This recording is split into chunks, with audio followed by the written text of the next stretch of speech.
So I want to get this out of the way. The 10 million pesos cost for that crosswalk, you know, you take a lump sum and everybody takes the round number and say, at saka 10 million pesos yan.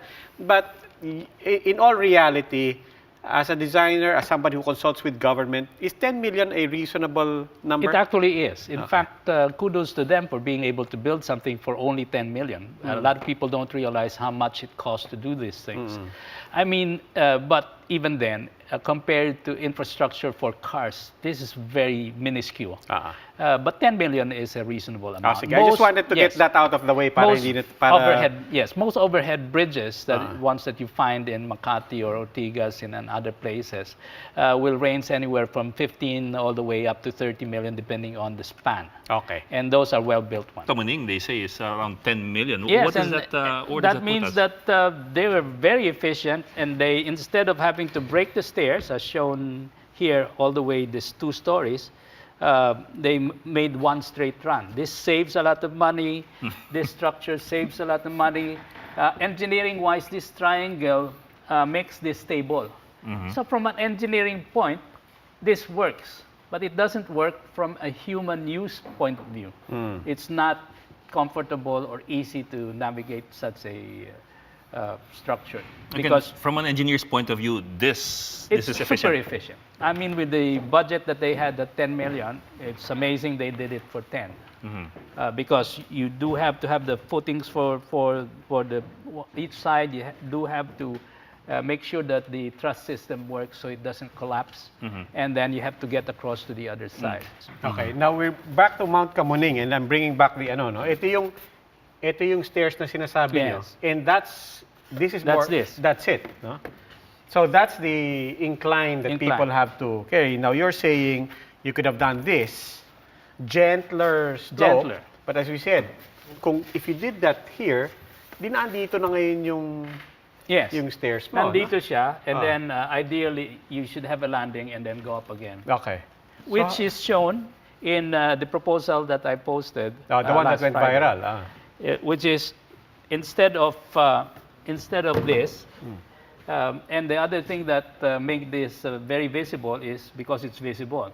If we swung this so it's parallel to EDSA and did a switchback so it's gentler, this is what you will get looking at the other side. So this is the walkway from the other side of the street. Once you get to the interface with the MRT, you have 1, 2, 3, 4 flights of... This is ideal. So literally, binali-bali mo yung hagdanan. To be able to provide the landings where you can recover. So there are 1, 2, 3 landings before you hit the top. The amount of energy overall is the same, but you're able to rest, especially for seniors and children. It's easier than a straight run. Now, how much would that cost? Now, it's 3 times more than this. Okay. But there's no getting around it. We do have to spend. If you look at the amount of money we spend on infrastructure for cars, I fly an expressway, elevated expressway is in the billions of pesos. The one in NIA is 11 billion pesos or more. The infrastructure for pedestrian is minuscule.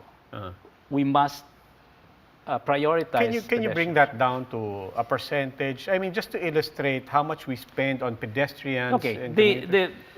To have a good pedestrian bridge, the cost of a pedestrian bridge at 30 or so million. It's just the cost of 1 pylon for a elevated skyway. One pylon? Pylon yung pillar? Yung pillar. So yung mga ngayon, kitang-kita ng mga tao yan? Yeah, with a little pavement on top. Because kitang-kita ng mga tao yan ngayon, di ba? Yung mga tinatayo for the new MRT lines, that's a pylon. That's 20 to 50 million depending on the width that it has to. It's minuscule. So the problem, and we have a number of projects with government, we are deprioritized because the cost of pedestrian infrastructure, like the one we are planning in Ortigas, the cost was 250 million. Once you don't hit the billion mark, it's deprioritized because it's too cheap.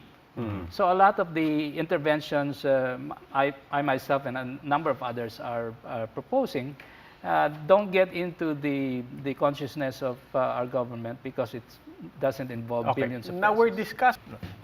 Let's say you look at this versus how much government spends for This is 30 to 30 for cars. 30 to 40 million versus the 10 million that MMDA spent.